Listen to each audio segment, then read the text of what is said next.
हिंदुस्तान में क्या चल रहा है? कुछ हिंदू नेता जो आज सरकार में रहने के बावजूद भी बोलते हैं कि हिंदू खतरे में है। मैं हमारे उन हिंदू भाइयों से कहना चाहता हूं, अगर सरकार रहने के बावजूद भी आप खतरे में हो तो हमारे असद साहब को एक बार प्राइम मिनिस्टर बना दो, इंशाल्लाह कोई खतरे में नहीं आएगा। जनाब सैयद अल्ताफ साहब को, जो बंबई के ऑब्जर्वर हैं, उनको दावत सुखन देता हूं कि वह माइक पे तशरीफ लाकर अपनी बात रखें। अस्सलामुअलैकुम रहमतुल्लाहि बरकातहू। जय भीम, जय मीम। आज ये जो महाराष्ट्र का इलेक्शन चल रहा है, इस इलेक्शन के लिए ये यहाँ पर मजमा जमा है और अकबरुद्दीन अवैसी साहब आपके बीच कुछ ही टाइम में आने वाले हैं और मैं आप लोगों से गुजारिश करता हूँ कि आप लोग का ये मजमा देख के हमारे अकबरुद्दीन अवैसी साहब का, असदुद्दीन अवैसी साहब का तहे दिल से शुक्रिया करता हूँ कि ये लोग आपके लिए यहाँ पर आने वाले हैं। अकबरुद्दीन अवैसी, तो मैं ये चाहता हूँ कि जो विधानसभा का इलेक्शन है, आसमा शेख को वोट देकर आप लोग ये कुर्ला विधानसभा से जिताइए, इसलिए कि ये जो माहौल बदलने वाला है ये इस वक्त दिख रहा है। आसमा शेख यहाँ से इलेक्शन लड़ रहे हैं और उनको वोट देकर उनको कामयाब करिए। मैं अपना जगह लेता हूँ।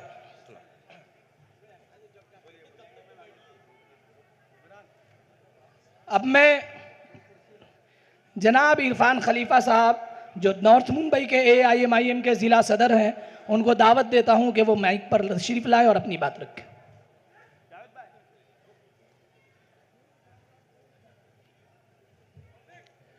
औज़ु बिल्लाहि मिनश शैतानिर रजीम, बिस्मिल्लाहिर्रहमानिर्रहीम।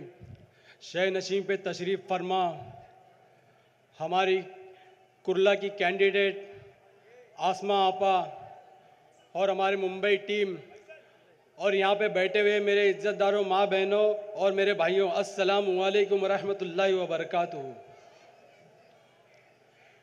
आज का ये जलसा मुनक्किद किया गया है, इलेक्शन का दौर है और अकबर साहब कुछ ही देर में अपने बीच में तशरीफ़ लाने वाले हैं और आप लोग बहुत खुश नसीब हो कि अकबर साहब कुर्ला के सरजमीं पे आने वाले हैं। मैं नॉर्थ मुंबई अध्यक्ष इरफान खलीफा, मेरा 162 विधानसभा मलाड, मैं वहाँ का इच्छुक उम्मीदवार था। मजलिस ने हमारी चुनिंदा जगह पे इलेक्शन लड़ने का फैसला लिया। कहीं ना कहीं हमारे कुछ भाई इसमें नाराज़ होंगे। एक मैं भी कैंडिडेट था, कैंडिडेट के रूप में मैंने फॉर्म भरा था लेकिन मेरे सदर के आगे मैं जा नहीं सकता, क्योंकि मेरा सदर के वजह से आज मेरी पहचान है। आज मुझे जानता है तो वो कुल हिंद मजलिस इत्तेहादुल मुस्लिमीन के नाम से जानता है, तो मेरी अपनी कुछ पर्सनल पहचान नहीं है। आज लोग मजलिस में आते हैं और बड़े बड़े ख्वाहिश रख के आते हैं, अच्छी बात है, ख्वाहिश रखना चाहिए, लेकिन तुम अपने सदर के आगे जाओ, ये जरूरत कभी नहीं करना। जहां पे हमारी और तुम्हारी सोच खत्म होती है, वहां पे मेरे सदर असदुद्दीन ओवैसी की सोच शुरू होती है। आज लोकसभा का जो इलेक्शन गया, आपने देखे होंगे, असद साहब की बहुत बड़ी कुर्बानी रही है। सियासी पार्टी है, क्या हम इलेक्शन में कैंडिडेट नहीं दे सकते? हर पार्टी देती है, तो मजलिस क्यों नहीं देती है? मजलिस अगर देंगे तो हमारे कुछ ये जो म्युनिसिपालिटी जो है, क्या बोलते हैं, अपने जो गवर्नमेंट मुसलमान जो दूसरे पार्टी में बैठे हैं, ये तनकीद करने के लिए बैठे। ये लड़े तो ऐसा होता, वो लड़े तो बीजेपी आती। अरे बाबा, बीजेपी आती वो तुम्हारे करतूतों की वजह से आती है। और आज हिंदुस्तान में क्या चल रहा है? कुछ हिंदू नेता जो आज सरकार में रहने के बावजूद भी बोलते हैं कि हिंदू खतरे में है। मैं हमारे उन हिंदू भाइयों से कहना चाहता हूं, अगर सरकार रहने के बावजूद भी आप खतरे में हो तो हमारे असद साहब को एक बार प्राइम मिनिस्टर बना दो, इंशाल्लाह कोई खतरे में नहीं आएगा।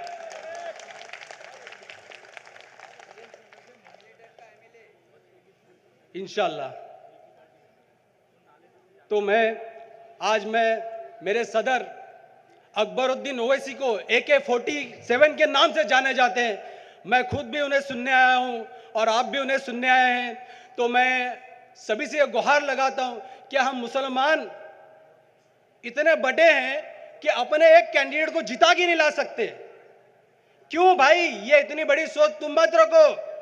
मैं सियासत में आने से पहले 10 साल पहले मैं नॉन पॉलिटिकल था। मेरी भी सोच ये सियासी मंच को देख के कहीं ना कहीं मुझे ऐसा लगता था कि हर सियासी मंच से हर एक धर्म का नारा लगता है, लेकिन मेरे नारे तकबीर लगाने वाला एक भी मंच महाराष्ट्र में नहीं था। तो ये मेरी ख्वाहिश थी। जब मैं अकबर साहब का वो बयान सुना था, मैं नहीं बोलना चाहता क्या सुना था, आप सब जानते हैं मैं क्या सुना था और आप भी क्या सुने थे। तभी से हमारे दिली ख्वाहिश थी कि मजलिस महाराष्ट्र में आए और हम मजलिस का हिस्सा बने। तो मैं हमारे मुसलमान भाइयों, हिंदू मुसलमान सभी को बोलना चाहता हूं कि सभी को एक बार मौका देके देखो। जो काम करता है उसको रखो, जो नहीं काम करता उसको भगाओ। यहीं पे मैं अपनी 2 बात खत्म करता हूं और एक नारे के साथ, क्योंकि मैं नारे की वजह से इस पार्टी में आया था, उसी नारे से मैं अलविदा कहना चाहता हूं। नारे तकबीर, नारे तकबीर। शुक्रिया अल्लाह।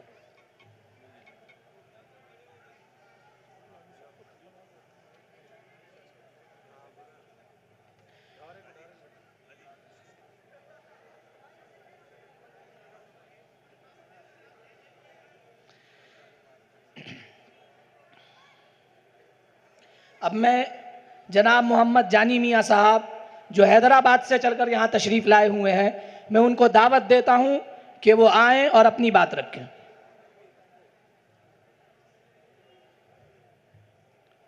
अस्सलाम वालेकुम रहमतुल्लाहि बरकातहू। डाइस पर तशरीफ़ फरमा अस्मा शेख साहबा, कैंडिडेट कुरला के, हमीद साहब, हाजी साहब कॉन्टेस्टेड MLA, महमूद इंजीनियर साहब कारपोरेटर एक्स हैदराबाद से, अलीम भाई साहब सीनियर लीडर AIMIM हैदराबाद और दीगर डाइस पर तशरीफ़ फरमा बुज़ुर्गों और साथियों, पस से पर्दा बढ़ कर सुनने वाली मेरी माँ और बहनों, नौजवानों, बुज़ुर्गों, साथियों, मेरी यहाँ माई TV सामने मेरी माँ और बहनों, आप सब लोगों को मेरा फिर एक बार सलाम।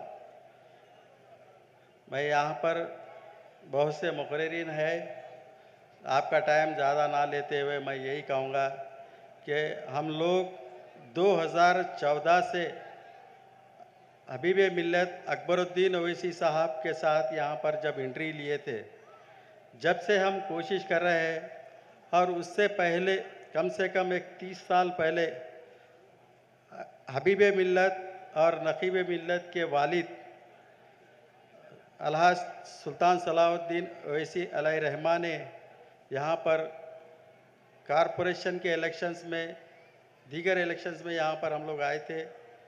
तो मैं आप लोगों से यही गुजारिश करता हूँ कि यहाँ पर 2014 से हम यहाँ पर आके हम कोशिश कर रहे हैं।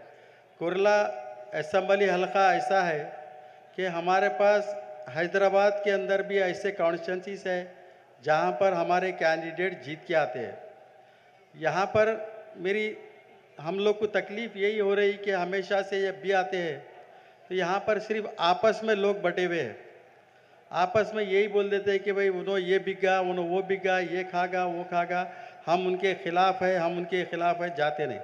बल्कि आपके अपने आपसी इख्तिलाफ़ात की वजह से हमारे कैंडिडेट को नुकसान पहुंचा रहे हैं और बहुत जल्दी हमारे लोग आपस में भिड़ जाते हैं। ये नहीं देखते कि भाई आगे वाली पार्टी जैसा कि NCP का हो, शिवसेना का हो या कोई भी कैंडिडेट हाल ही में जो सो आपको अपने मस्जिदों में मारने की बात कहे और यहाँ पर सरकार के ख़िलाफ़ जो बयानात दिए हैं, तो उन लोग के ख़िलाफ़ तो कोई बोलने वाले नहीं है, बल्कि उनके तायद में हमारे कुछ लोग उनके साथ जा रहे हैं। चाहे शिवसेना हो चाहे कोई भी पार्टी हो, एनसीपी या कांग्रेस, कोई भी पार्टी हो, हमारे को हमेशा से वोट बैंक की तरह से इस्तेमाल किया गया है। तो मैं आप लोगों से गुजारिश यही करूँगा कि आप लोग ऐसे पार्टियों से दूरी अख्तियार कीजिए। बैरिस्टर असदुद्दीन ओवैसी साहब नकीब मिल्लत का साथ दीजिए, हबीब मिल्लत अकबरुद्दीन ओवैसी साहब का साथ दीजिए, क्योंकि हम लोग तेलंगाना हैदराबाद से यहाँ पर आकर मेहनत कर रहे हैं पूरे इंडिया में, और हम यही चाहते हैं कि हमारी भी एक माइनॉरिटी पार्टी पूरे इंडिया में पुल फले। अब आप देखिए, यहाँ पर मराठा पार्टी है, दीगर कौम के पार्टियाँ हैं, हमारे यहाँ पर यादव्स की पार्टी है, यूपी में यादव्स की पार्टी है, हर कम्युनिटी की पार्टी है। क्यों ना हमारी माइनॉरिटी मुसलमानों की पार्टी एक बड़ी क्यों ना हो। आप लोग इसके ऊपर गौर व खौज करते हुए AIMIM को भारी अक्षर से जिताइए। मैं आप लोगों से यही गुजारिश करता हूं कि आप लोगों से यही मेरी अपील है कि इख्तिलाफात को छोड़िए, कुरला कॉन्स्टिट्यूंसी को डेवलपमेंट करने के लिए। अब आपके सामने देखिए, कुरला के अंदर कई ऐसे मसाइल है, जैसा कि हुरेश नगर से नेहरू नगर जाने के लिए रास्ते को वहाँ पर जो लोग बनकर है, वैसे ही लोगों की तायद में हमारे यहाँ के लोग जा रहे हैं, और यहाँ पर माइनॉरिटीज़ कॉलेजेस नहीं है। तो मैं आप लोगों से मेरी ये अपील है कि आने वाला इलेक्शन बहुत ही अहम है, आप लोगों के लिए सोच समझ कर वोट देना चाहिए। 20 तारीख के दिन हमारी शेख अस्मा साहब को कुरला की कैंडिडेट है, आप लोग अपना कीमती वोट 20 तारीख के दिन अला सुबह उठिए, फजर की नमाज़ पढ़िए। उसके साथ ही साथ मेरी माँ और बहनों से मेरी अपील है, जिस तरीके से MP इलेक्शंस के टाइम पर आप लोगों ने जिस तरीके से बीजेपी को उनके गठबंधन को हटाने के लिए कोशिश की थी, अभी भी वही गठबंधन को हटाने के लिए अभी भी कोशिश करिए, और MIM की एंट्री भारी अक्षर से जिताकर 15-16 जो सीटें हैं यहाँ पर आप लोग जिताइए। अपने दोस्त है आपको बोलिए कि भाई अब की बार MIM को भारी अक्षर से जिताइए। खुदा हाफिज़, शुक्रिया। थोड़ा एक बार जोरदार नारा लगाइए।